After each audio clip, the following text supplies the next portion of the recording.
नमस्कार दोस्तों, रंगमंच कहानियों का में आपका स्वागत है। कहानियों का सिलसिला शुरू करते हुए लीजिए सुनते हैं मुंशी प्रेमचंद्र की प्रसिद्ध कहानी आगा पीछा। आगा पीछा। रूप और यौवन के चंचल विलास के बाद कोकिला अब उस कलुषित जीवन के चिन्ह को आंसुओं से धो रही थी। विगत जीवन की याद आते ही उसका दिल बेचैन हो जाता है और यह विषाद और निराशा से विकल होकर पुकार उठती है, हाय, मैंने संसार में जन्म ही क्यों लिया। उसने दान और व्रत से उन कालिमाओं को धोने का प्रयत्न किया और जीवन के बसंत की सारी विभूति इस निष्फल प्रयास में लुटा दी। और यह जागृति क्या किसी महात्मा का वरदान या किसी अनुष्ठान का फल था? नहीं, यह उस नवजात शिशु के प्रथम दर्शन का प्रसाद था, जिसके जन्म ने आज 15 साल से उसकी सूनी गोद को प्रदीप्त कर दिया था। शिशु का मुख देखते ही उसके नीले होठों पर एक क्षण करुण उदास मुस्कुराहट झलक गई, पर केवल एक क्षण के लिए। एक क्षण के बाद वह मुस्कुराहट एक लंबी सांस में विलीन हो गई। उस अशक्त क्षण कोमल रुदन ने कोकिला के जीवन का रुख फेर दिया। वात्सल्य की वह ज्योति जिसके लिए जीवन संदेश और मुख उपदेश थी। कोकिला ने उस नवजात बालिका का नाम रखा श्रद्धा। उसी के जन्म ने तो उसमें श्रद्धा उत्पन्न की थी। वह श्रद्धा को अपनी लड़की नहीं, किसी देवी का अवतार समझती थी। उसकी सहेलियां उसे बधाई देने आती, पर कोकिला बालिका को उसकी नज़रों से छिपाती। उसे यह भी मंजूर न था कि उनकी पापमय दृष्टि भी उस पर पड़े। श्रद्धा ही अब उसकी विभूति, उसकी आत्मा, उसका दीपक जीवन थी। वह कभी कभी उसे गोद में लेकर साध से छलकती हुई आंखों से देखती और सोचती, क्या यह पावन ज्योति भी वासना के प्रचंड आघातों का शिकार होगी? मेरे प्रयत्न निष्फल हो जाएंगे। क्या कोई ऐसी औषधि नहीं है जो जन्म के संस्कारों को मिटा दे? भगवान से वह सदैव प्रार्थना करती कि मेरी श्रद्धा किन्हीं कांटों में न उलझे। वह वचन और कर्म से, विचार और व्यवहार से उसके सम्मुख नारी जीवन का ऊंचा आदर्श रखेगी।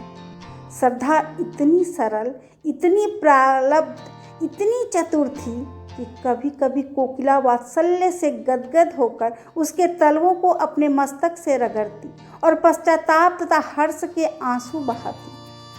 16 वर्ष बीत गए।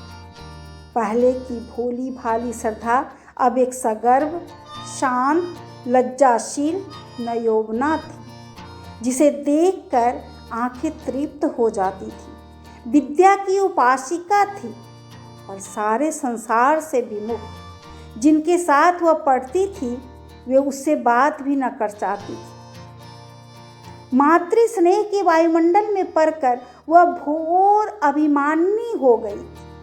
वात्सल्य के वायुमंडल, सखी सहेलियों के परित्याग, रात दिन की घोर पढ़ाई और पुस्तकों के एकांतवास से अगर श्रद्धा को अहम भाव हो आया तो आश्चर्य की कौन सी बात है। उसे किसी से भी बोलने का अधिकार न था।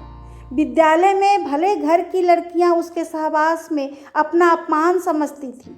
रास्ते में लोग उंगली उठाकर कहते, कोकिला रंडी की लड़की है। उसका सिर झुक जाता।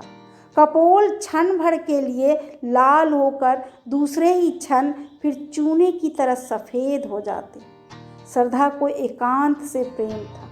विवाह को ईश्वरीय कोप समझती थी। यदि कोकिला ने कभी उसकी बात चला दी तो उसके माथे पर बल पड़ जाते। चमकते हुए लाल चेहरे पर कालिमा छा जाती। आंखों से झरझर आंसू बहने लगते। कोकिला चुप हो जाती। दोनों के जीवन आदर्शों में विरोध था। कोकिला समाज के देवता की पुजारिन, श्रद्धा को समाज से, ईश्वर से और मनुष्य से घृणा। यदि संसार में उसे कोई वस्तु प्यारी थी तो वह थी उसकी पुस्तकें। श्रद्धा उन्हीं विद्वानों के संसर्ग में अपना जीवन व्यतीत करती जहाँ ऊंच नीच का भेद नहीं, जाति पाति का स्थान नहीं, सबके अधिकार समान है। श्रद्धा की पूर्ण प्रकृति का परिचय महाकवि रहीम के एक दोहे के पद से मिल जाता है। प्रेम सहित मरिबो भलो जो विष दे बुलाए, अगर कोई स प्रेम बुलाकर उसे विष दे देता तो उसे वह नत जानू हो अपने मस्तक से लगा लेती। किंतु अनादर से दिए हुए अमृत को भी उसकी नज़रों में कोई हकीकत न थी। एक दिन कोकिला ने आंखों से आंसू भरकर श्रद्धा से कहा, क्यों मन्नी, सच बताना, तुझे यह लज्जा तो लगती ही होगी कि मैं क्यों इसकी बेटी हुई। यदि तू किसी ऊंचे कुल में पैदा हुई होती तो क्या तब भी तेरे दिल में ऐसे विचार आते? तू मन ही मन मुझे जरूर कोसती होगी। श्रद्धा माँ का मुंह देखने लगी। माता से इतनी श्रद्धा कभी उसके दिल में पैदा नहीं हुई थी। कांपते हुए स्वर में बोली, अम्मा जी, आप मुझसे ऐसा प्रश्न क्यों करती हैं? क्या मैंने कभी आपका अपमान किया है? कोकिला ने गदगद होकर कहा, नहीं बेटी, पर उस परम दयालु भगवान से यही प्रार्थना है कि तुम्हारी जैसी सुशील लड़की सबको दे। पर कभी कभी यह विचार आता है कि तू अवश्य ही मेरी बेटी होकर पछताती हो। श्रद्धा ने धीर कंठ से कहा, अम्मा, आपकी यह भावना निर्मूल है। मैं आपसे सच कहती हूँ, मुझे जितनी श्रद्धा और भक्ति आपके प्रति है उतनी किसी के प्रति नहीं। आपकी बेटी कहलाना मेरे लिए लज्जा की बात नहीं, रब की बात है। मनुष्य परिस्थितियों का दास होता है। आप जिस वायुमंडल में पली उसका असर तो पड़ना ही था, किंतु पाप के दलदल में फंसकर फिर निकल आना अवश्य गौरव की बात है। बहाव की ओर से नाव खेले जाना तो बहुत सरल है, किंतु जो नाविक बहाव के प्रतिकूल खेले जाता है वह सच्चा नाविक है। कोकिला ने मुस्कुराते हुए पूछा, तो फिर विवाह के नाम से क्यों चिढ़ती है? श्रद्धा ने आंखें नीची करके उत्तर दिया, बिना विवाह के जीवन व्यतीत नहीं हो सकता। मैं कुमारी ही रहकर जीवन बिताना चाहती हूँ। विद्यालय से निकलकर कॉलेज में प्रवेश करूंगी और 2-3 वर्ष बाद हम दोनों स्वतंत्र रूप से रह सकती हैं। डॉक्टर बन सकती हूँ, वकालत कर सकती हूँ, औरतों के लिए सब मार्ग खुल गए हैं। कोकिला ने डरते डरते पूछा, क्यों? क्या तुम्हारे हृदय में कोई दूसरी इच्छा नहीं होती? किसी से प्रेम करने की अभिलाषा तेरे मन में नहीं पैदा होती? श्रद्धा ने एक लंबी सांस लेकर कहा, अम्मा जी, प्रेम विहीन संसार में कौन है? प्रेम मानव जीवन का श्रेष्ठ अंग है। यदि ईश्वर की ईश्वरता कहीं देखने में आती है तो वह केवल प्रेम में। जब कोई ऐसा व्यक्ति मिलेगा जो मुझे वरने में अपनी मान हानि न समझेगा तो मैं तन मन धन से उसकी पूजा करूंगी। पर किसके सामने हाथ पसार कर प्रेम की भिक्षा मांगूं? यदि किसी ने सुधर के क्षणिक आवेश में विवाह कर भी लिया तो मैं प्रसन्न न हो सकूंगी। इससे तो कहीं अच्छा है कि मैं विवाह का विचार ही छोड़ दूं। इन्हीं दिनों महिला मंडल का एक उत्सव हुआ। कॉलेज के रसिक विद्यार्थी काफ़ी संख्या में सम्मिलित हुए। हॉल में तिल भर भी जगह खाली न थी। श्रद्धा भी आकर स्त्रियों की सबसे अंत की पंक्ति में खड़ी हो गई। उसे यह सब स्वांग मालूम होता था। आज प्रथम ही बार वह ऐसी सभा में सम्मिलित हुई थी। सभा की कार्रवाई शुरू हुई। प्रधान महोदय की वक्तृता के पश्चात प्रस्ताव पेश होने लगे। और उनके समर्थन के लिए वक्तृताएं होने लगी, किंतु महिलाएं उनकी वक्तृताएं भूल गईं या उन पर सभा का रोब ऐसा छा गया कि उनकी वक्तृता शक्ति लोप हो गई। वे कुछ टूटे फूटे जुमले बोलकर बैठने लगी। सभा का रंग बिगड़ने लगा। कई लेडियां बड़ी शान से प्लेटफॉर्म पर आई, किंतु 2-3 शब्दों से अधिक न बोल सकी। नवयुवकों को मजाक उड़ाने का अवसर मिला। कहे पड़ने लगे, तालियां बजने लगी। श्रद्धा उनकी यह दुर्जनता देखकर तिलमिला उठी। उसका अंग प्रत्यंग फरकने लगा। प्लेटफॉर्म पर जाकर वह कुछ इस शान से बोली कि सभा पर आतंक छा गया। कोलाहल शांत हो गया। लोग टकटकी बांधकर उसे देखने लगे। श्रद्धा स्वर्गीय बाला की भांति धारावाहिक रूप में बोल रही थी। उसके प्रत्येक शब्द से नवीनता, सजीवता और दृढ़ता प्रतीत होती थी। उसके नवयौवन की सुरभि भी चारों ओर फैलकर सभा मंडप को अवाक कर रही थी। सभा समाप्त हुई। लोग टीका टिप्पणी करने लगे। एक ने पूछा, यह स्त्री कौन थी भाई? दूसरे ने उत्तर दिया, उसी कोकिला रंडी की लड़की। तीसरे व्यक्ति ने कहा, तभी यह आवाज़ और सफाई है, तभी तो जादू है। जादू है जनाब, मुस्लिम जादू। क्यों न हो, माँ भी तो सितम ढाती थी। जब से उसने अपना पेशा छोड़ा शहर बेजान हो गया। अब मालूम होता है कि यह अपनी माँ की जगह लेगी। इस पर एक खद्दरधारी काला नवयुवक बोला, क्या खूब कदरदानी फरमाई है जनाब ने, वाह। उसी व्यक्ति ने उत्तर दिया, आपको बुरा क्यों लगा? क्या कुछ सहस्त्र गांठ तो नहीं है? काले नवयुवक ने कुछ तेज होकर कहा, आपको ऐसी बातें मुंह से निकालते लज्जा भी नहीं आती? दूसरे व्यक्ति ने कहा, लज्जा की कौन बात है जनाब?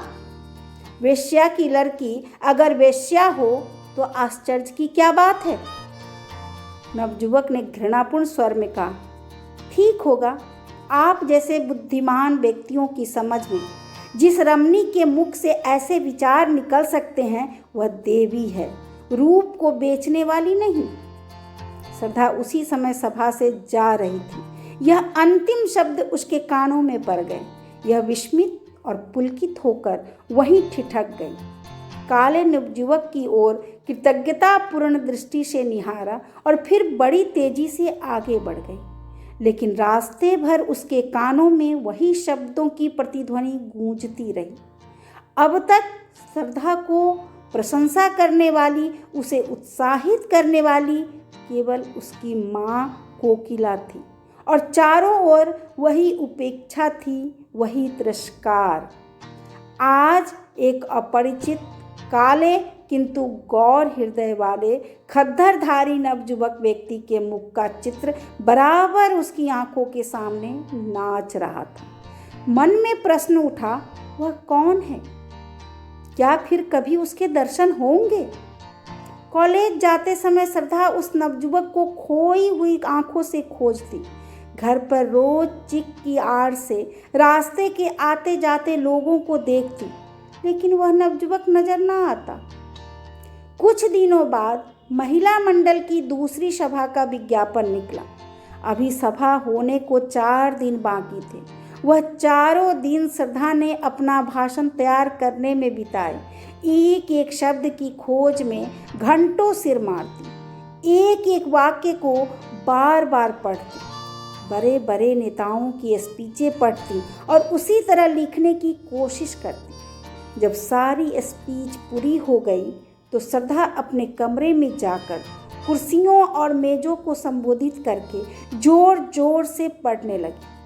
भाषण कला के सभी लक्षण जमा हो गए थे। उपसंहार तो इतना सुंदर था कि उसे अपने ही मुख से सुनकर वह मुग्ध हो गई। इसमें कितना संगीत था, कितना आकर्षण, कितनी कांति।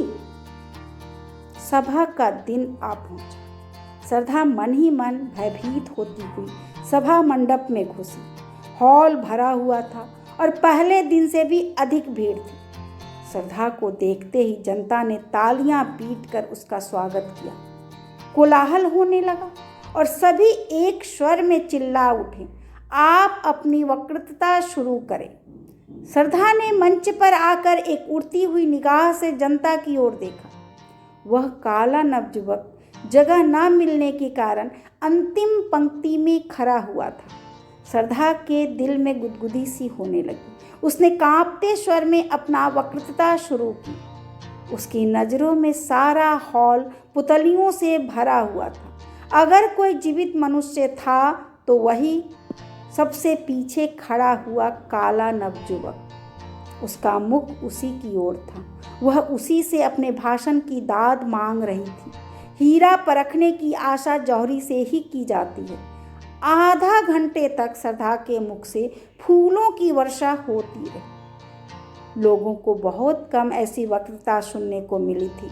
श्रद्धा जब सभा समाप्त होने पर घर चली तो देखा वही काला नवयुवक उसके पीछे तेजी से चला आ रहा है। श्रद्धा को यह मालूम था कि लोगों ने उसका भाषण बहुत पसंद किया है, लेकिन इस नवयुवक की राय सुनने का अवसर उसे नहीं मिला था। उसने अपनी चाल धीमी कर दी। दूसरे ही क्षण वह नवयुवक उसके पास पहुंच गया। दोनों कई कदम चुपचाप चलते रहे। अंत में नवयुवक ने झिझकते हुए कहा, आज तो आपने कमाल कर दिया। श्रद्धा ने प्रफुल्लता के रेत को दबाते हुए कहा, धन्यवाद, यह आपकी कृपा है। नवयुवक ने कहा, मैं किस लायक हूँ? मैं ही नहीं, सारी सभा सिर धुन रही थी।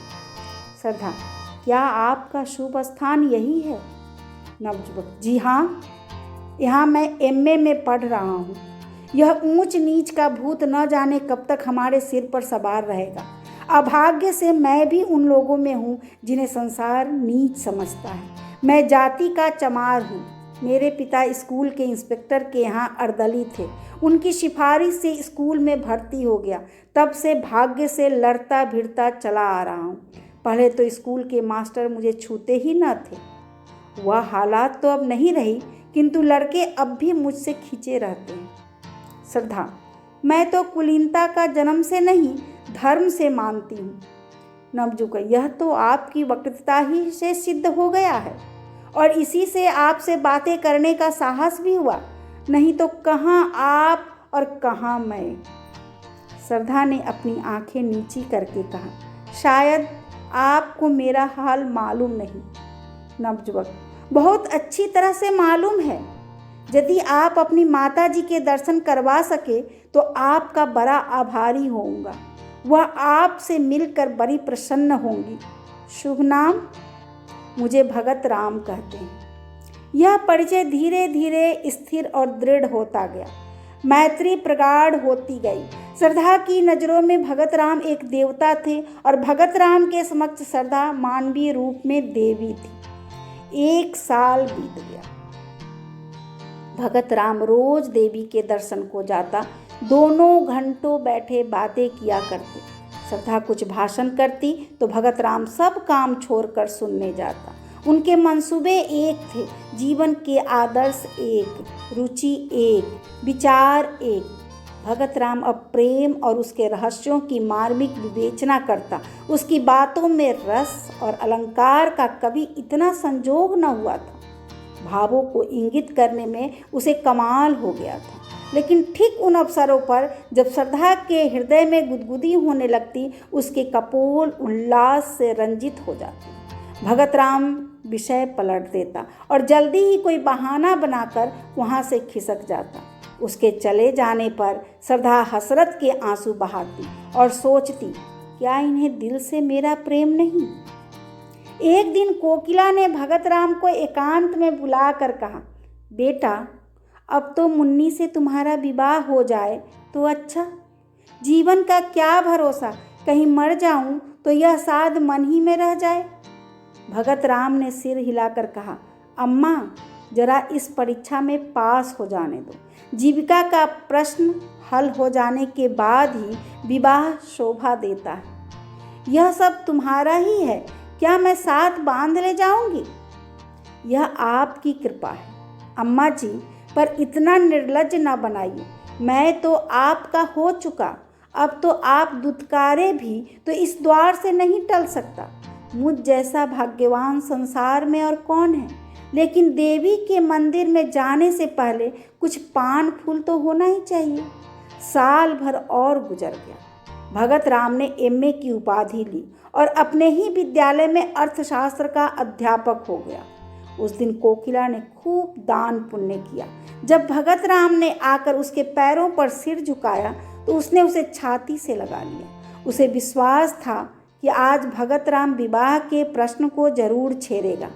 श्रद्धा प्रतीक्षा की मूर्ति बनी हुई थी। उसका एक एक अंग मानो 100 तार होकर प्रतिध्वनित हो रहा था। दिल पर एक नशा छाया हुआ था। पांव जमीन पर न पड़ते थे। भगत राम को देखते ही माँ से बोली, अम्मा, अब हमको एक हल्की सी मोटर ले दीजिएगा। कोकिला ने मुस्कुरा कर कहा, हल्की सी क्यों, भारी सी ले लेना। पहले कोई अच्छा सा मकान तो ठीक कर लो। श्रद्धा भगत राम को अपने कमरे में बुला ले गई। दोनों बैठकर नए मकान की सजावट के मंसूबे बांधने लगे। पर्दे, फर्श, तस्वीरें, सब की व्यवस्था की गई। श्रद्धा ने कहा, रुपए भी अम्मा जी से ले लेंगे। भगत राम बोला, उनसे रुपए लेते हुए शर्म आएंगे। श्रद्धा ने मुस्कुरा कर कहा, आखिर मेरे दहेज के रुपए तो देंगी। दोनों घंटे भर बातें करते रहे, मगर वह मार्मिक शब्द जिसे सुनने के लिए श्रद्धा का मन आतुर हो रहा था, आज भी भगत राम के मुंह से ना निकला और वह विदा हो गया। उसके जाने पर कोकिला ने डरते डरते पूछा, आज क्या बातें हुई? श्रद्धा ने उसका आशय समझकर कहा, अगर मैं ऐसी भारी हो रही हूँ तो कुएं में क्यों नहीं डाल देती। यह कहते कहते उसके धैर्य की दीवार टूट गई। वह आवेश और वह वेदना जो भीतर ही भीतर अब तक टीस रही थी, निकल पड़ी। वह फूट फूट कर रोने लगी। कोकिला ने झुंझला कर कहा, जब कुछ बातचीत ही नहीं करना है तो रोज आते ही क्यों हैं? कोई ऐसा घराना भी तो नहीं है और ना ऐसे धन्ना सेठ ही है। श्रद्धा ने आंखें पोंछ कर कहा, अम्मा जी, मेरे सामने उन्हें कुछ न कहिए। उनके दिल में जो कुछ है वह मैं जानती हूँ। वह मुंह से चाहे कुछ न कहे मगर दिल से कह चुके, और मैं चाहे कानों से कुछ न सुनूं पर दिल से सब कुछ सुन चुकी। कोकिला ने श्रद्धा से कुछ भी न कहा, लेकिन दूसरे दिन भगत राम से बोली, अब किस विचार में हो बेटा? भगत राम ने सिर खुजलाते हुए कहा, अम्मा जी, मैं तो हाजिर हूँ, लेकिन घर वाले किसी तरह राजी नहीं होते। जरा फुर्सत मिले तो घर जाकर राजी कर लो। माँ बाप को नाराज करना भी तो अच्छा नहीं। कोकिला कुछ जवाब न दे सकी। भगत राम के माँ बाप शहर से दूर रहते थे। यही एक उनका लड़का था। उनकी सारी उमंगें उसी से विवाह पर अवलंबित थी। उन्होंने कई बार उसकी शादी तय की, पर भगत राम बार बार यही कहकर निकल जाता कि जब तक नौकर न हो जाऊंगा विवाह न करूंगा। अब वह नौकर हो गया था, इसलिए दोनों माह के एक ठंडे प्रातःकाल में लदे फेंदे भगत राम के मकान पर आ पहुँचे। भगत राम ने दौड़ कर उनकी पगधूली ली और कुशल आदि पूछने के बाद कहा, आप लोगों ने इस जाड़े पाले में क्यों तकलीफ की? मुझे बुला लिया होता। चौधरी ने अपनी पत्नी की ओर देख कर कहा, सुनती हो बच्चा की अम्मा, जब बुलाते हैं तो कहते हैं कि इम्तहान है, यह है वह है, जब आ गए तो कहता है बुलाया क्यों नहीं। तुम्हारा विवाह ठीक हो गया है, अब 1 महीने की छुट्टी लेकर हमारे साथ चलना होगा, इसलिए दोनों आए हैं। चौधराइन, हमने कहा कि बिना गए काम नहीं चलेगा, तो आज ही दरखास्त दे दो। लड़की बड़ी सुंदर, पढ़ी लिखी, अच्छे कुल की है। भगत राम ने लजाते हुए कहा, मेरा विवाह तो यहीं एक जगह लगा हुआ है, अगर आप राजी हो तो कर लूँ। चौधरी, इस शहर में हमारी बिरादरी का कौन है? क्यों बच्चा की अम्मा? चौधराइन, यहाँ हमारी बिरादरी का तो कोई नहीं है। भगत राम, माँ बेटी है, घर में रुपया भी है, लड़की ऐसी है कि तुम लोग देखकर खुश हो जाओगे, मुफ्त में शादी हो जाएगी। चौधरी, क्या लड़की का बाप मर गया है? उसका क्या नाम था? कहाँ का रहने वाला है? कुल मर्जाद कैसा है? जब तक यह सारी बातें मालूम न हो जाए तब तक ब्याह कैसे हो सकता है? क्यों बच्चा की अम्मा? चौधराइन, हाँ, बिना इन बातों का पता लगाए कैसे हो सकता है? भगत राम ने कोई जवाब नहीं दिया। चौधरी, यह किस मोहल्ले में रहती है माँ बेटी? सारा शहर हमारा छाना पड़ा है, हम यहाँ कोई 20 साल रहे होंगे। क्यों बच्चा की अम्मा? चौधराइन, 20 साल से ज़्यादा रहे हैं जी। भगत राम, उनका घर नखास पर है। चौधरी, नखास से किस तरफ? भगत राम, नखास की सामने वाली गली में, पहला मकान उन्हीं का है, सड़क से दिखाई देता है। चौधरी, पहला मकान तो कोकिला रंडी का है, गुलाबी रंग से पुता हुआ है ना? भगत राम झेपते हुए कहा, जी हाँ, वही मकान है। चौधरी, तो उसमें कोकिला रंडी नहीं रहती क्या? भगत राम, रहती क्यों नहीं, माँ बेटी दोनों ही तो रहती है। चौधरी, तो क्या कोकिला रंडी की लड़की से ब्याह करना चाहते हो? नाक कटवाने पर लगे हो क्या? बिरादरी में तो कोई पानी पिएगा नहीं। चौधराइन, लुक्का लगा दूंगी मुंह में राड के। रूप रंग देख कर के लुभा गए क्या? भगत राम, मैं तो इसे अपना भाग्य समझता हूँ कि वह अपनी लड़की की शादी मेरे साथ करने को राजी है। अगर वह आज चाहे तो किसी बड़े से बड़े रईस के घर में शादी कर सकती है। चौधरी, रईस उसे ब्याह ना करेगा, ब्याह करके ना रख लेगा। तुम्हें भगवान समाई दे तो एक नहीं 4 रखो, मर्दों के लिए कौन रोक है। लेकिन जो ब्याह के लिए कहो तो ब्याह वही है जो बिरादरी में हो। चौधराइन, बहुत पढ़ने से आदमी बौरा जाता है। चौधरी, हम तो गवार आदमी हैं, पर समझ में नहीं आता कि तुम्हारी यह नियत कैसे हुई। रंडी की बेटी चाहे इन्नर की परी हो तो भी रंडी की बेटी है। हम तुम्हारा विवाह वहाँ ना होने देंगे। अगर तुमने विवाह किया तो हम दोनों तुम्हारे ऊपर जान दे देंगे। इतनी अच्छी तरह से समझ लेना। क्यों बच्चा की अम्मा? चौधराइन, ब्याह कर लेंगे, जैसे हंसी ठट्ठा है। झाड़ू मार के भगा दूंगी राड को। अपनी बेटी अपने घर में रखे।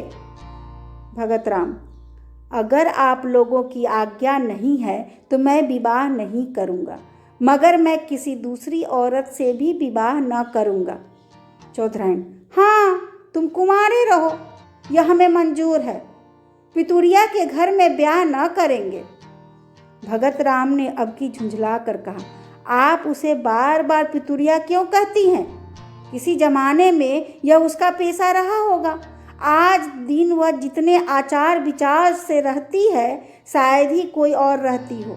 ऐसा पवित्र आचरण तो मैंने आज तक देखा ही नहीं। भगत राम का सारा यत्न विफल हो गया।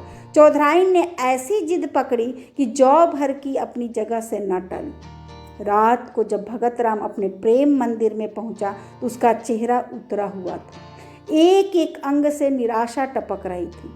श्रद्धा रास्ता देखती हुई घबरा रही थी कि आज इतनी रात तक आए क्यों नहीं। उन्हें क्या मालूम कि मेरे दिल की क्या हालत हो रही है। यार दोस्तों से छुट्टी मिलेगी तो भूल कर इधर भी आ जाएंगे। कोकिला ने कहा, मैं तो तुझसे कह चुकी कि उनका अब वह मिजाज नहीं रहा, फिर भी तो तू नहीं मानती। अगर इस टाल मटोल की कोई हद भी है। श्रद्धा ने दुखित होकर कहा, अम्मा जी, मैं आपसे 1000 बार विनय कर चुकी हूँ कि चाहे लौकिक रूप में कुमारी ही क्यों न रहूं, लेकिन हृदय से उनकी व्याहता हो चुकी। अगर ऐसा आदमी विश्वास करने के काबिल नहीं है तो फिर नहीं जानती कि किस पर विश्वास किया जा सकता है। इसी समय भगत राम निराशा की मूर्ति बने हुए कमरे के भीतर आए। दोनों स्त्रियों ने उनकी ओर देखा। कोकिला की आंखों में शिकायत थी और सरदा की आंखों में वेदना। कोकिला की आंखें कह रही थी, यह क्या तुम्हारे रंग ढंग है? सरदा की आंखें कह रही थी, इतनी निर्दयता। भगत राम ने धीमे वेदनापूर्ण स्वर में कहा, आप लोगों को आज बहुत देर तक मेरी राह देखनी पड़ी, मगर मैं मजबूर था। घर से अम्मा और दादा आए हुए हैं, उन्हीं से बातें कर रहा था। कोकिला बोली, घर पर तो सब कुशल है ना? भगत राम ने सिर झुकाए हुए कहा, जी हाँ, सब कुशल है। मेरे विवाह का मसला पेश था। पुराने ख्याल के आदमी हैं, किसी तरह भी राजी नहीं होते। कोकिला का मुख तमतमा उठा। बोली, हाँ, क्यों राजी होंगे? हम लोग उनसे भी नीच हैं, है ना? लेकिन जब तुम उनकी इच्छा के दास थे तो तुम्हें उनसे पूछ कर यहाँ आना जाना चाहिए था। इस तरह हमारा अपमान करके तुम्हें क्या मिला? यदि मुझे मालूम होता कि तुम अपने माँ बाप के इतने गुलाम हो तो यह नौबत ही काहे को आती। सरधा ने देखा कि भगत राम की आंखों से आंसू गिर रहे हैं। विनीत भाव से बोली, अम्मा जी, माँ बाप की मर्जी का गुलाम होना कोई पाप नहीं है। अगर मैं आपकी उपेक्षा करूं तो क्या आपको दुख न होगा? यही हाल उन लोगों का भी तो होगा। सरधा यह कहती हुई अपने कमरे की ओर चली और इशारे से भगत राम को भी बुलाया।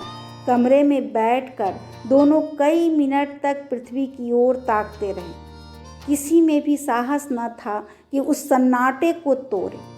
अंत में भगत राम ने पुरुषोचित वीरता से काम लिया और कहा, सरधा, इस समय मेरे हृदय के भीतर तुमुल युद्ध हो रहा है। मैं शब्दों में अपनी दशा बयान नहीं कर सकता। जी चाहता है कि विष खाकर जान दे दूं। तुमसे अलग रहकर जीवित नहीं रह सकता, केवल तड़प सकता हूँ। मैंने ना जाने उनकी कितनी खुशामद की, कितना रोया, कितना गिड़गिड़ाया, लेकिन दोनों अपनी बातों पर अड़े रहे। बार बार यही कहते रहे कि अगर यह ब्याह होगा तो हम दोनों तुम पर अपनी जान दे देंगे। उन्हें मेरी मौत मंजूर है, लेकिन तुम मेरे हृदय की रानी बनो, यह मंजूर नहीं। सरधा ने सांत्वना देते हुए कहा, प्यारे, मुझसे उनका घृणा करना उचित है। पढ़े लिखे आदमियों में ही ऐसे कितने निकलेंगे, इसमें उनका कोई दोष नहीं। मैं सवेरे उनके दर्शन करने आऊँगी। शायद मुझे देखकर उनका दिल पिघल जाए। मैं हर तरह से उनकी सेवा करूँगी, उनकी धोतियाँ धोऊँगी, उनके पैर दबा करूँगी। मैं यह सब करूँगी जो उनकी मनचाही बहू करती। इसमें लज्जा की कौन सी बात? उनके तलवे सहलाऊँगी, भजन गाकर सुनाऊँगी। मुझे बहुत से देहाती गीत आते हैं। अम्मा जी के सिर के सफ़ेद बाल चुनूँगी। मैं दया नहीं चाहती, मैं तो प्रेम की चेरी हूँ। तुम्हारे लिए मैं सब कुछ करूँगी, सब कुछ। भगत राम को ऐसा मालूम हुआ मानो उसकी आंखों की ज्योति बढ़ गई है अथवा शरीर में कोई दूसरी ज्योतिर्मय आत्मा आ गई है। उसके हृदय का सारा अनुराग, सारा विश्वास, सारी भक्ति आंखों से उमड़ कर सरधा के पैरों की ओर जाती हुई मालूम हुई। मानो किसी घर से नन्हे नन्हे लाल कपोल वाले, रेशमी कपड़ों वाले, घुंघराले बालों वाले बच्चे हंसते हुए निकल कर खेलने जा रहे हैं। चौधरी और चौधराइन को शहर आए हुए 2 सप्ताह बीत गए। वे रोज जाने के लिए कमर कसते, लेकिन फिर रह जाते। सरधा उन्हें जाने न देती। सवेरे जब उनकी आंखें खुलती तो सरधा उनके स्नान के लिए पानी तपाती हुई होती। चौधरी को अपना हुक्का भरा हुआ मिलता। वे लोग ज्यों ही नहा कर उठते, सरधा उनकी धोती छांटने लगती। दोनों उसकी सेवा और अविरत परिश्रम देखकर दंग रह जाते। ऐसी सुंदर, ऐसी मधुभाषिनी, ऐसी हंसमुख और चतुर रमणी चौधरी ने इंस्पेक्टर साहब के घर में भी न देखी थी। चौधरी को वह देवी मालूम होती और चौधराइन को लक्ष्मी। दोनों सरधा की सेवा और टहल और प्रेम पर आश्चर्य करते थे। किंतु तो भी कलंक और बिरादरी का प्रश्न उनके मुंह पर मुहर लगाए हुए था। 15वें दिन जब श्रद्धा 10 बजे रात को अपने घर चली गई तो चौधराइन ने चौधरी से कहा, लड़की तो साक्षात लक्ष्मी है। चौधराइन, जब मेरी धोती छांटने लगती है तो मैं मारे लाज के कट जाती हूँ। हमारी तरह तो इसकी लौंडी होगी। चौधरी, फिर क्या सलाह देती हो अपनी? बिरादरी में तो ऐसी सुघर लड़की मिलने से रही। चौधराइन, राम का नाम लेकर ब्याह करो, बहुत होगा रोटी पड़ जाएगी। 5 बीसी में तो रोटी होती है, कौन 56 टके लगते हैं। पहले हमें शंका होती थी कि पितुरिया की लड़की न जाने कैसी हो कैसी ना हो, पर अब सारी शंका मिट गई। चौधरी, जब बातें करती है तो मालूम होता है मुंह से फूल झड़ते हैं। चौधराइन, मैं तो उसकी माँ को बखानती हूँ जिसकी कोख में ऐसी लक्ष्मी जन्मी। चौधरी, कल चलो कोकिला से मिलकर सब ठीक ठाक कर आएं। चौधराइन, मुझे तो उसके घर जाते शर्म लगती है। वह रानी बनी बैठी होगी, मैं तो उसकी लौंडी मालूम होऊंगी। चौधरी, तो फिर पाउडर मंगाकर मुंह में पोत लो, गोरी हो जाओगी। इंस्पेक्टर साहब की मेम भी तो रोज पाउडर लगाती थी। रंग तो सांवला था, पर जब पाउडर लगा लेती तो मुंह चमकने लगता था। चौधराइन, हंसी करोगे तो गाली दूंगी। हाँ, काली चमड़ी पर कोई रंग चढ़ता है जो पाउडर चढ़ जाएगा। तुम तो सचमुच उसके चौकीदार से लगोगे। चौधरी, तो कल मुंह अंधेरे चल दे, अगर कहीं श्रद्धा आ गई तो फिर गला ना छोड़ेगी। बच्चा से कह देंगे कि पंडित से सायत मिली, सब ठीक कर लो। फिर हंस कर कहा, उन्हें तो आप ही जल्दी होगी। चौधराइन भी पुराने दिन याद करके मुस्कुराने लगी। चौधरी और चौधराइन का मत पाकर कोकिला विवाह का आयोजन करने लगी। कपड़े बनवाए जाने लगे, बर्तनों की दुकानें छानी जाने लगी और गहनों के लिए सुनार के पास ऑर्डर जाने लगे। लेकिन ना मालूम क्यों भगत राम के मुख पर प्रसन्नता का चिन्ह तक न था। श्रद्धा के यहाँ नित्य की भांति जाता, किंतु उदास, कुछ भूला हुआ सा बैठा रहता। घंटों आत्मविस्मृति की अवस्था में शून्य दृष्टि से आकाश अथवा पृथ्वी की ओर देखा करता। श्रद्धा उसे अपने कीमती कपड़े और जड़ाऊ गहने दिखलाती। उसके अंग प्रत्यंग से आशाओं की स्फूर्ति छलकी पड़ती थी। इस नशे में वह भगत राम की आंखों में छिपे हुए आंसुओं को न देख पाती थी। इधर चौधरी भी तैयारियां कर रहे थे। बार बार शहर आते और विवाह के सामान मोल ले जाते। भगत राम के स्वतंत्र विचार वाले मित्र उसके भाग्य पर ईर्ष्या करते थे। अप्सरा जैसी सुंदर स्त्री, कारू के खजाने जैसी दौलत दोनों हाथ ही से किसे मैसर होते हैं।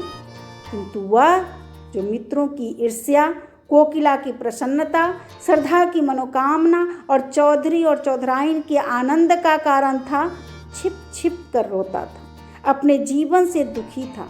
चिराग तले अंधेरा छाया हुआ था। इस छिपे हुए तूफान की किसी को भी खबर न थी जो उसके हृदय में हाहाकार मचा रहा था। ज्यों-ज्यों विवाह का दिन समीप आता था, भगत राम की बनावटी उमंग भी ठंडी पड़ती जाती थी। 4 दिन रह गए तो उसे हल्का सा ज्वर आ गया। वह श्रद्धा के घर भी न जा सका। चौधरी और चौधराइन तथा अन्य बिरादरी के लोग भी आ पहुँचे थे, किंतु सब के सब विवाह की धुन में इतने मस्त थे कि किसी का भी ध्यान उसकी ओर न गया। दूसरे दिन भी वह घर से न निकल सका। श्रद्धा ने समझा कि विवाह की रीतियों से छुट्टी न मिली होगी। तीसरे दिन चौधराइन भगत राम को बुलाने गई तो देखा कि वह सहमी हुई विस्फारित आंखों से कमरे के एक कोने की ओर देखता हुआ दोनों हाथ सामने किए पीछे हट रहा है, मानो अपने को किसी के वार से बचा रहा हो। चौधराइन ने घबरा कर पूछा, बच्चा कैसा जी है? पीछे इस तरह क्यों चले जा रहे हो? यहाँ तो कोई नहीं है। भगत राम के मुख पर पागलों जैसी अचेतना थी। आंखों में भय छाया हुआ था। भीत स्वर में बोला, नहीं अम्मा जी, देखो वह श्रद्धा चली आ रही है। देखो उसके दोनों हाथों में 2 काली नागिनें हैं। वह मुझे उन नागिनों से डसवाना चाहती है। मेरे अम्मा, वह नज़दीक आ गई। श्रद्धा, श्रद्धा, तू मेरी जान की क्यों बैरिन हो गई है? क्या मेरे असीम प्रेम का यही परिणाम है? मैं तो तुम्हारे चरणों पर बलि होने के लिए सदैव तत्पर था। इस जीवन का मूल्य ही क्या है? तुम इन नागिनों को दूर फेंक दो।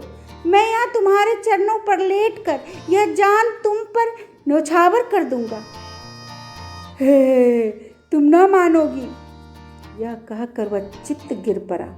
चौधराइन ने लपक कर चौधरी को बुलाया। दोनों ने भगत राम को उठाकर चारपाई पर लिटा दिया। चौधरी का स्थान किसी आसेब की ओर गया। वह तुरंत ही लौंग और राख लेकर आसेब उतारने का आयोजन करने लगे। स्वयं मंत्र तंत्र में निपुण थे। भगत राम का सारा शरीर ठंडा था, किंतु सिर तवे की तरह तप रहा था। रात को भगत राम कई बार चौंक कर उठा। चौधरी ने हर बार मंत्र फूंककर उसके ख्याल से आसेब को भगाया। चौधराइन ने कहा, कोई डॉक्टर क्यों नहीं बुलाते? शायद दवा से कुछ फायदा हो। कल ब्याह और आज यह हाल। चौधरी ने निशंक भाव से कहा, डॉक्टर आकर क्या करेगा? वह पीपल वाले बाबा तो हैं। दवा दारू करना उनसे और रार बढ़ाना है। रात जाने दो, सवेरा होते ही 1 बकरा और 1 बोतल दारू उनकी भेंट की जाएगी। बस, और कुछ करने की जरूरत नहीं। डॉक्टर बीमारी की दवा करता है कि हवा बयार की? बीमारी उन्हें कोई नहीं है। कुल के बाहर ब्याह करने ही से देवता लोग रूठ गए हैं। सब ने चौधरी के 1 बकरा मंगाया। स्त्री गाती बजाती हुई देवी के भी चौतरे की ओर चली। जब लौट कर लोग आए तो देखा कि भगत राम की हालत खराब है। उसकी नाड़ी धीरे धीरे बंद हो रही थी। मुख पर मृत्यु विभीषिका की छाप थी। उसके दोनों नेत्रों से आंसू बहकर गालों पर लुढ़क रहे थे, मानो अपूर्ण इच्छा का अंतिम संदेश निर्दय संसार को सुना रहे हो। जीवन का कितना वेदनापूर्ण दृश्य था। अश्रु की 2 बूंदें। अब चौधरी घबराए। तुरंत ही कोकिला को खबर दी। एक आदमी डॉक्टर के पास भेजा। डॉक्टर के आने में तो देर थी। वह भगत राम के मित्रों में से थे, किंतु कोकिला और श्रद्धा आदमी के साथ ही आ पहुंची। श्रद्धा भगत राम के सामने आकर खड़ी हो गई। आंखों में आंसू बहने लगे। थोड़ी देर में भगत राम ने आंखें खोली और श्रद्धा की ओर देखकर बोले, तुम आ गई श्रद्धा? मैं तुम्हारी राह देख रहा था। यह अंतिम प्यार लो। आज ही सब आगा पीछा का अंत हो जाएगा, जो आज से 3 वर्ष पूर्व आरंभ हुआ था। इन 3 वर्षों में मुझे जो आत्मिक यंत्रणा मिली है, हृदय ही जानता है। तुम वफा की देवी हो, लेकिन मुझे रह रह कर यह भ्रम होता था कि क्या तुम खून के असर का नाश कर सकती हो? क्या तुम एक ही बार में अपनी परंपरा की नीति छोड़ सकोगी? क्या तुम जन्म के प्राकृतिक नियमों को तोड़ सकोगी? इन भ्रमपूर्ण विचारों के लिए शोक न करना। मैं तुम्हारे योग्य न था किसी प्रकार भी, और कभी भी तुम्हारे जैसा महान हृदय न बन सका।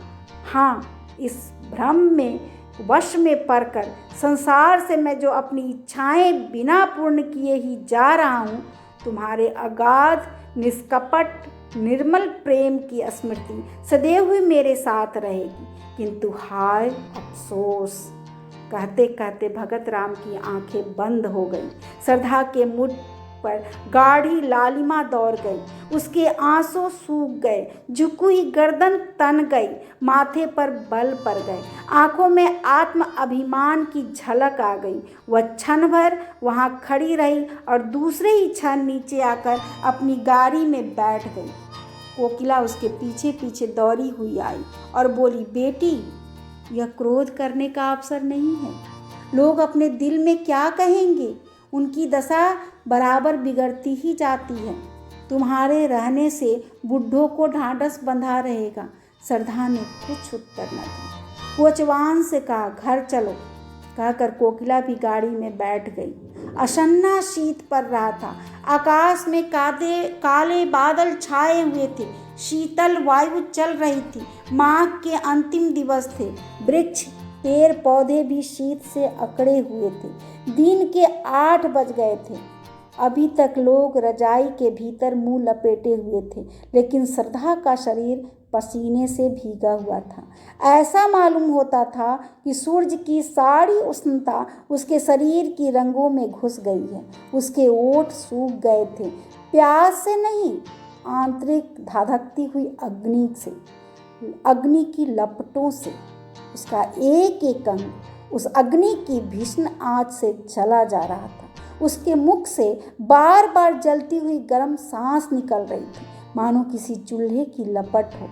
घर पहुंचते पहुंचते उसका फूल सा मुख मलिन हो गया। होंठ पीले पड़ गए, जैसे किसी काले सांप ने डस लिया हो। कोकिला बार बार अश्रुपूर्ण नेत्रों से उसकी ओर ताकती थी, पर क्या कहे और क्या कहकर समझाए।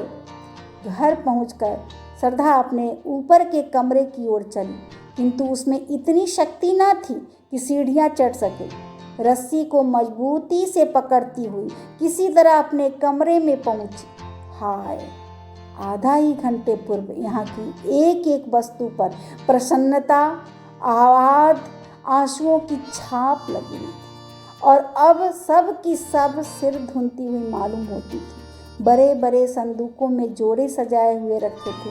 उन्हें देखकर श्रद्धा के हृदय में हूफ उठी और वह गिर पड़ी, जैसे विहार करता हुआ और कुलाचे भरता हुआ हिरन तीर लग जाने से गिर पड़ता है। अचानक उसकी दृष्टि उस चित्र पर जा पड़ी जो आज 3 वर्ष से उसके जीवन का आधार हो रही थी। उस चित्र को उसने कितनी बार चूमा था, कितनी बार गले लगाया था, कितनी बार हृदय से चिपका लिया था। वे सारी बातें एक एक करके याद आ रही थी, लेकिन उनके याद करने का भी अधिकार उसे न था। हृदय के भीतर एक दर्द उठा जो पहले से कहीं अधिक प्राणांतकारी था, जो पहले से अधिक तूफान के समान भयंकर था। हाय, उस मरने वाले के दिल को उसने कितनी यंत्रणा पहुंचाई। भगत राम के अविश्वास का यह जवाब, यह प्रत्युत्तर कितना रोमांचकारी और हृदय विदारक था। हाय, कैसे ऐसी निठुर हो गई। उसका प्यारा उसकी नज़रों के सामने दम तोड़ रहा था। उसके लिए, उसकी सांत्वना के लिए एक शब्द भी मुंह से ना निकला। यही तो खून का असर है, इसके अतिरिक्त और हो ही क्या सकता था। आज पहली बार श्रद्धा को कोकिला की बेटी होने का पछतावा हुआ। वह इतनी स्वार्थरत, इतनी हृदयहीन है, आज ही उसे मालूम हुआ। वह त्याग, वह सेवा, वह उच्चादर्श जिस पर उसे घमंड था, ढह कर श्रद्धा के सामने गिर पड़ा। वह अपनी ही दृष्टि में अपने को हे समझने लगी। उस स्वर्गीय प्रेम का ऐसा नैराश्यपूर्ण उत्तर वेश्या की पुत्री के अतिरिक्त और कौन दे सकता है। श्रद्धा उसी समय कमरे से बाहर निकलकर वायु वेग से सीढ़ियां उतरती हुई नीचे पहुंची और भगत राम के मकान की ओर दौड़ी। वह आखिरी बार उससे गले मिलना चाहती थी, अंतिम बार उसके दर्शन करना चाहती थी। वह अनंत प्रेम के कठिन बंधनों को निभाएगी और अंतिम श्वास तक उसी की ही बनकर रहेगी। रास्ते में कोई सवारी न मिली। श्रद्धा थकी जा रही थी, सिर से पांव तक पसीने से नहाई हुई थी। ना मालूम कितनी बार वह ठोकर खा कर गिरी और फिर उठकर दौड़ने लगी। उसके घुटनों से रक्त निकल रहा था, साड़ी कई जगह से फट गई थी, मगर उस वक्त अपने तन बदन की सुध तक न थी। उसका एक एक रोआं सहर कंठ से होकर ईश्वर से प्रार्थना कर रहा था कि प्रातः काल के दीपक की लौ थोड़ी देर और बची रहे। उनके मुंह से एक बार श्रद्धा का शब्द सुनने के लिए उसकी अंतरात्मा कितनी व्याकुल हो रही थी। केवल यही एक शब्द सुनकर फिर उसकी कोई भी इच्छा अपूर्ण न रह जाएगी। उसकी सारी आशाएं सफल हो जाएगी, सारी साध पूर्ण हो जाएगी। श्रद्धा को देखते ही चौधराइन ने उसका हाथ पकड़ लिया और रोती हुई बोली, बेटी तुम कहाँ चली गई थी? 2 बार तुम्हारा नाम लेकर पुकार चुके। श्रद्धा को ऐसा मालूम हुआ मानो उसका कलेजा फटा जा रहा था। उसकी आंखें पथरा गई। उसे ऐसा मालूम होने लगा कि वह अगाध अथाह समुद्र की भंवर में पड़ गई है। उसने कमरे में जाते ही भगत राम के ठंडे पैरों पर सिर रख दिया। उसे आंखों के गर्म पानी से धोकर गर्म करने के उपाय करने लगी। यही उसकी सारी आशाओं और कुछ अरमानों की समाधि थी। भगत राम ने आंख खोलकर कहा, क्या तुम हो श्रद्धा? मैं जानता था कि तुम आओगी, इसलिए अभी तक प्राण अवशेष थे। जरा मेरे हृदय पर अपना सिर रख दो। हाँ, मुझे अब विश्वास हो गया कि तुमने मुझे क्षमा कर दिया।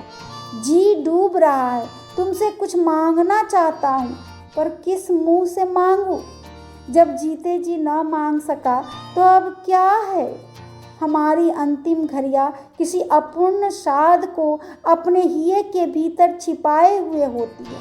मृत्यु पहले हमारी सारी ईर्ष्या, सारा भेदभाव, सारा द्वेष नष्ट करती है। जिनकी सूरत से हमें घृणा होती है, उनसे फिर वही पुराना सौहार्द, पुरानी मैत्री करने के लिए, उनको गले लगाने के लिए हम उत्सुक हो जाते हैं। जो कुछ कर सकते थे और ना कर सके, उसी की एक साध रह जाती है। भगत राम ने उखड़े हुए विषादपूर्ण स्वर में अपनी प्रेम की पुनरावृत्ति श्रद्धा के सामने रख उस स्वर्गीय निधि को पाकर वह प्रसन्न हो सकता था, उसका उपयोग कर सकता था।